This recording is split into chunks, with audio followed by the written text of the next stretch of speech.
of you are, that these jobs not simply go to high-skilled people who are already professionals or to white male construction workers. All right, that's Robert Reich, the former Clinton economic advisor, suggesting stimulus go to minorities and unskilled workers only. Michelle Malkin uncovering this. What do you make of this, Michelle?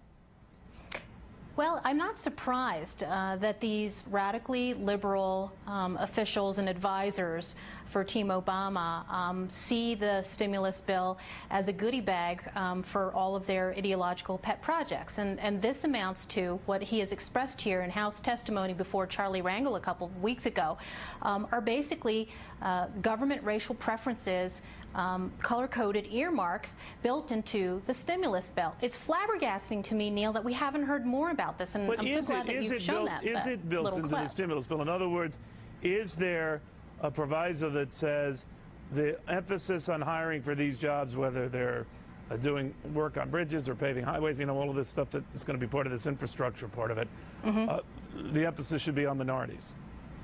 Well, of course, what wasn't mentioned at this hearing that Rangel held a couple of weeks ago is that there are already plenty of racial preferences built into federal construction contracts. I mean, that has been the MO in these contracts for the last 30 or 40 years. Women and minority business enterprises get, 10, 12% of these contracts already.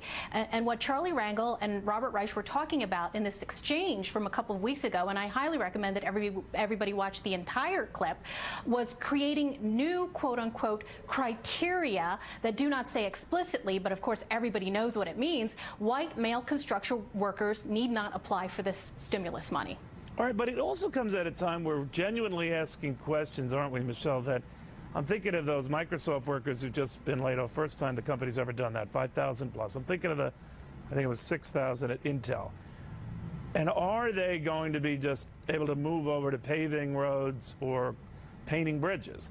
Very likely not. So what are we doing here?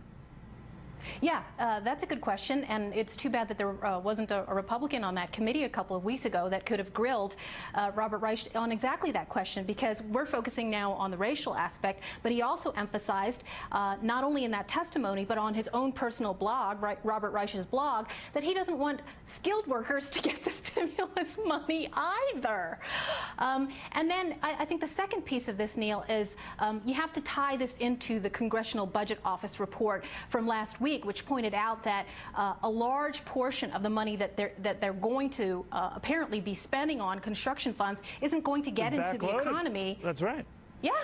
So by the time we're over this recession, that's when this money is going to come out, and it's not going to be going to people who actually know how to build roads and bridges. It's going to be going to Rangel's pet constituents. You know what worries me? I always hear, and I certainly hear it, Michelle, from people who go back to me and say, well, Neil, you're just being obstructionist. You're not giving the new guy his due. I'm certainly hoping the new guy is a success. But just because he proposes something doesn't mean everyone follows him off a bridge. And for his own betterment, to say nothing of ours, we have an obligation to say, look, if you're going off a bridge, we don't want to follow. And I think questions like these that could genuinely be asked of $1 trillion being spent, money we don't have, are questions that should be asked.